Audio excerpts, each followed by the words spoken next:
The Principles of Economics with Applications to Practical Problems by Frank Albert Fetter. Chapter 4. The Nature of Demand. Section 1. The Comparison of Goods in Man's Thought. 1. As wants differ in kind and degree, so goods differ in their power to gratify wants.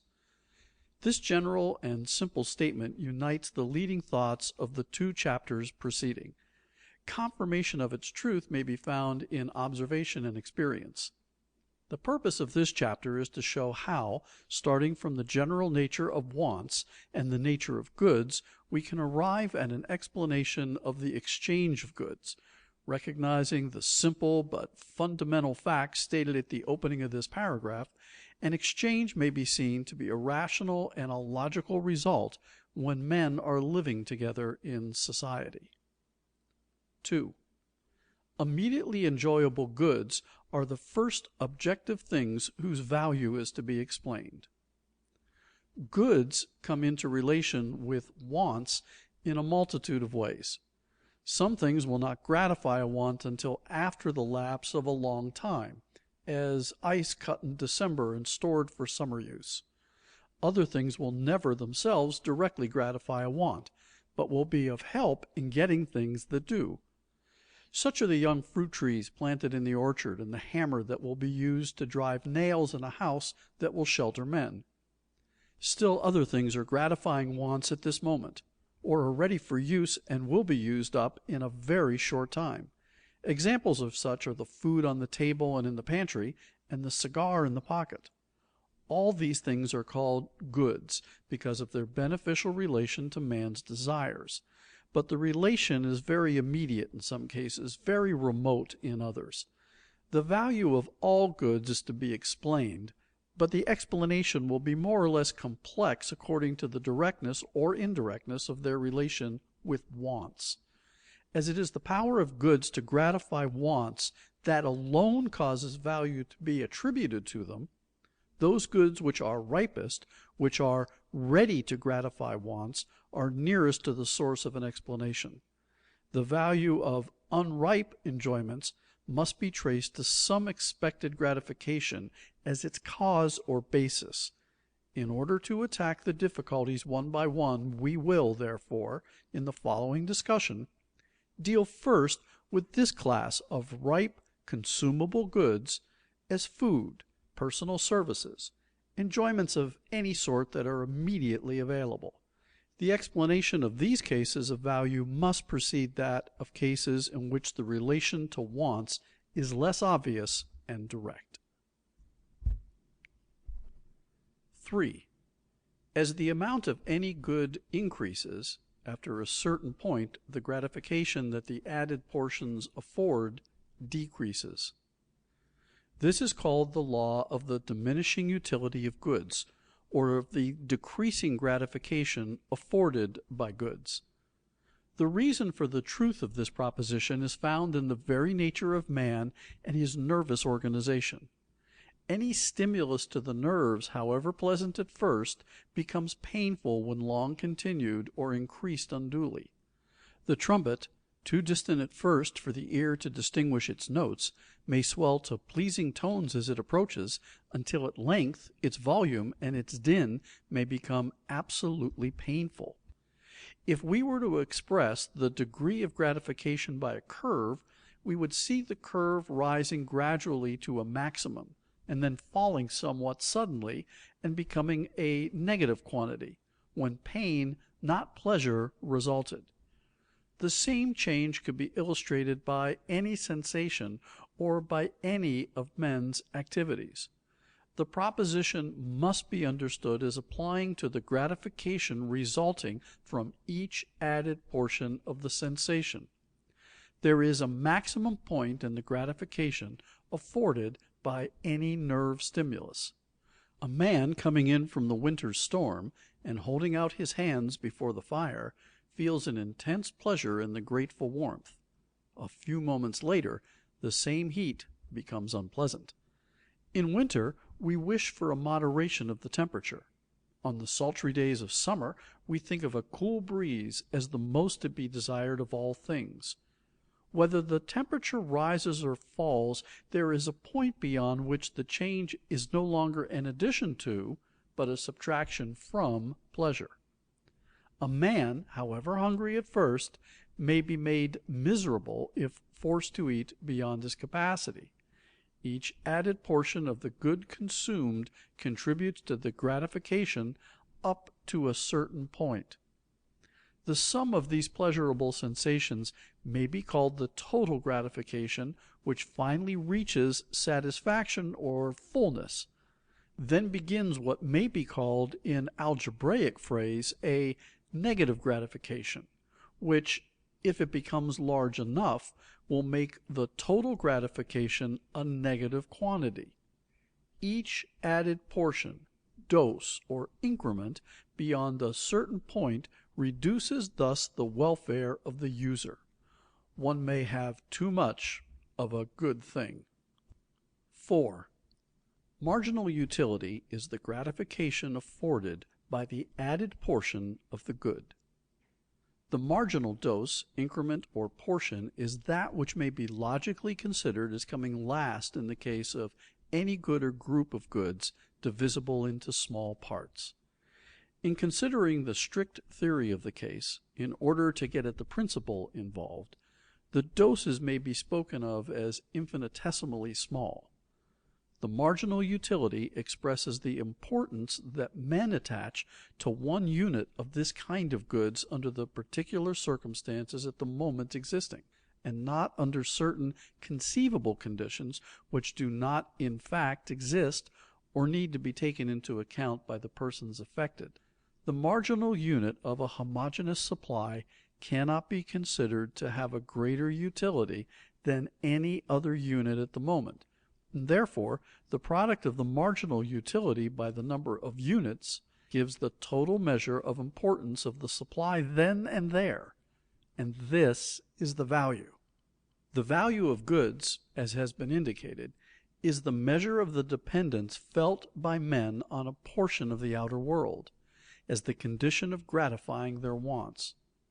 From the very nature of wants, which reside in feelings, a dependence that is not felt, a relationship between things and gratifications that is not recognized, can have no influence on value.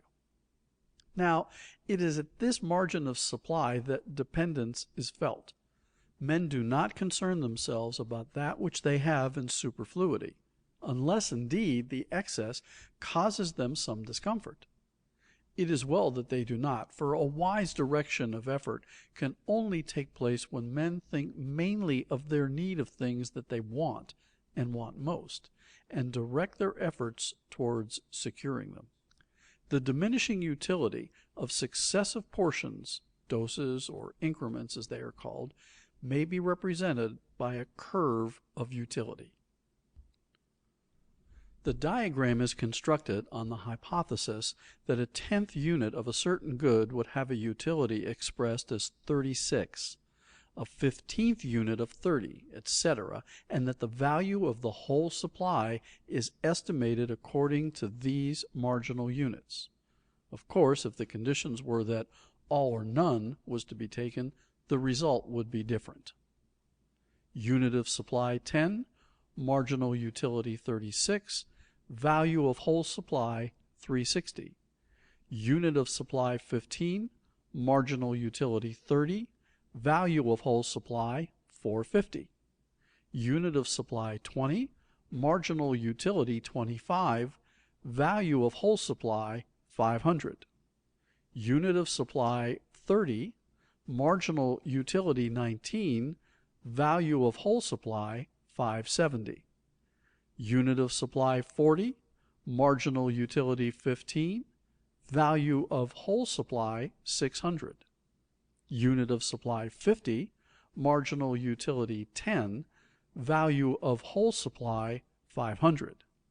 Unit of supply 60, marginal utility 5, value of whole supply 300. This diagram is frequently used, and it is important to guard against some misunderstandings. The marginal unit of any given supply, for example 10 units, is not any particular unit, it is any one of the 10 units. In the presence of 9 units of the good, the person or persons find all the various wants that are dependent on that good gratified to such a degree that the 10th unit has an importance expressed by 36. But as this last or marginal unit of supply may be used for any of the purposes, the importance of each and every unit likewise will be expressed by 36. Any one of the units, when once present, is, in a logical sense, a marginal unit. When, however, it is a question of increasing the supply, some one unit may properly be looked upon as marginal. The dependence felt by men on the whole group is the product of the units by the marginal utility.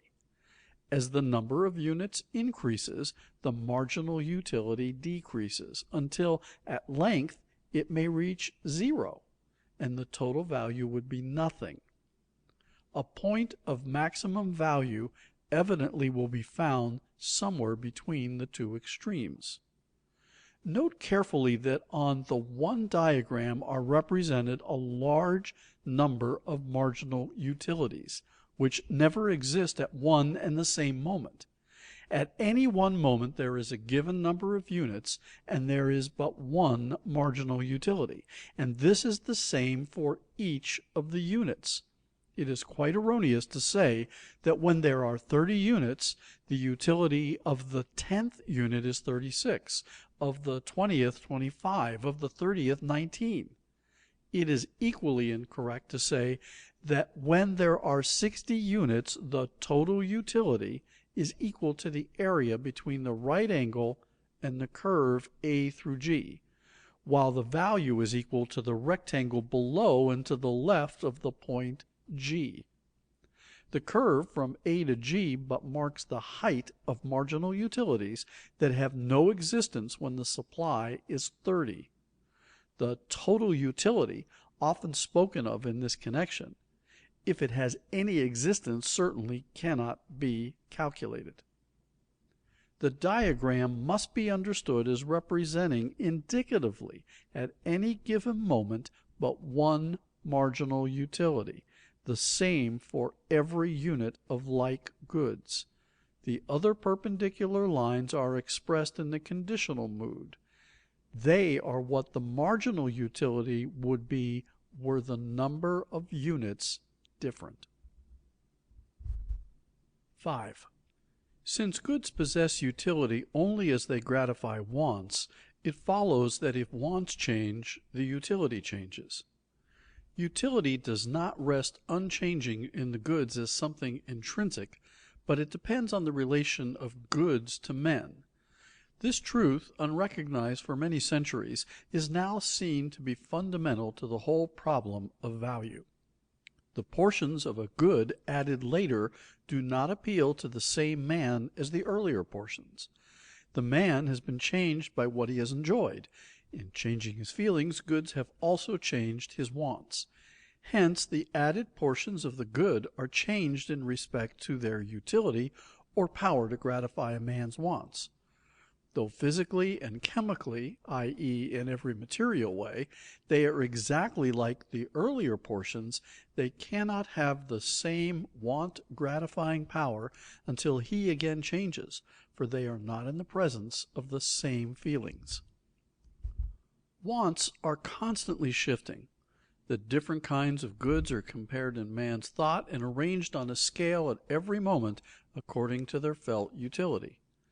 An increase in the amount of a good will drop the marginal utility of the added portions down the scale of usefulness for the next moment.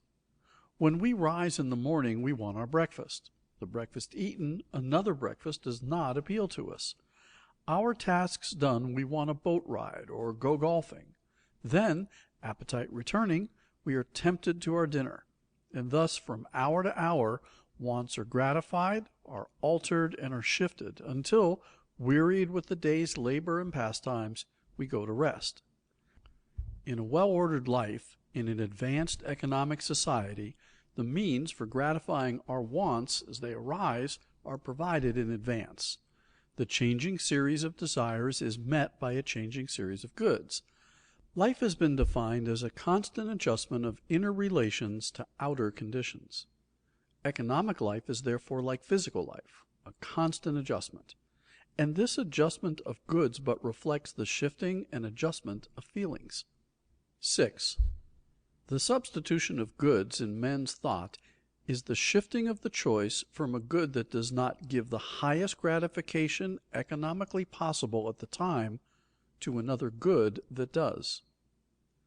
The shifting that takes place on the scale of gratification makes it necessary for man to shift constantly his choice of goods.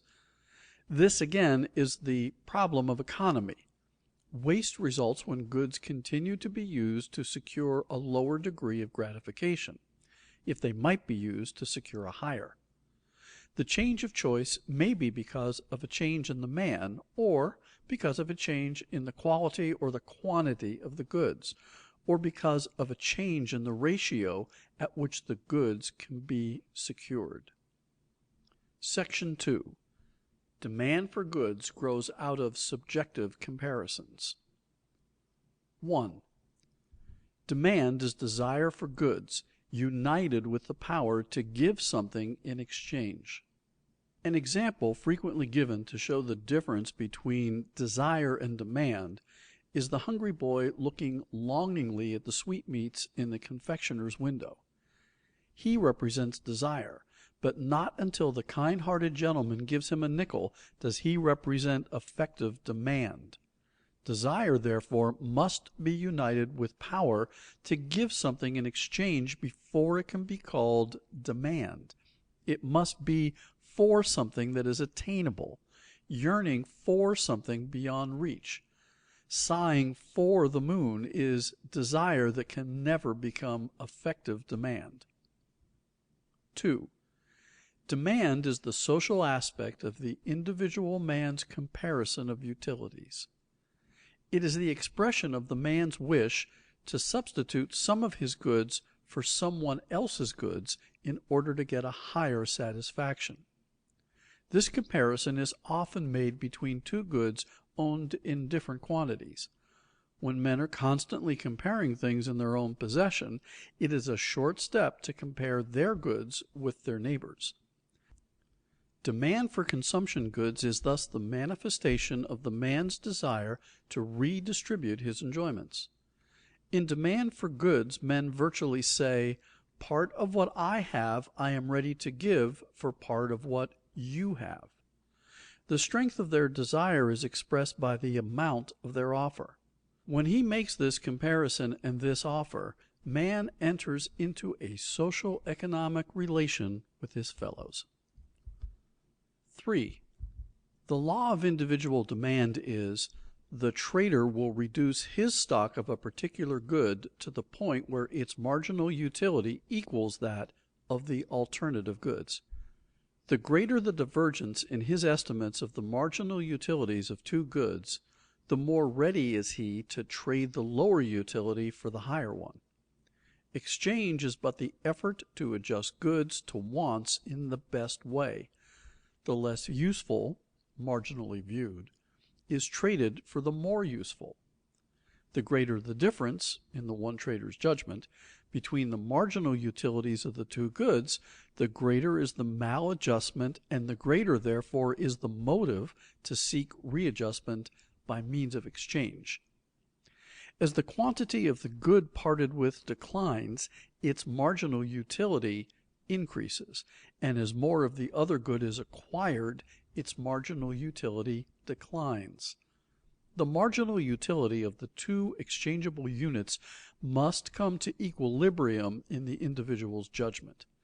At this point, demand ceases, not because an additional unit of the one good could afford no gratification, but because it would afford less gratification than the other good in which demand must be expressed to be effectual. 4. Demand thus varies at different ratios of exchange between goods, and may be expressed graphically by a demand curve. This would show for any one man the decline of the marginal utility of each added portion of a good, and these individual demand curves may be united into a demand curve for a group of men. The demand curve expresses graphically what a man would be willing to pay at each particular stage in the increase of goods. We have here come to the very threshold of the subject of markets and exchange. 5.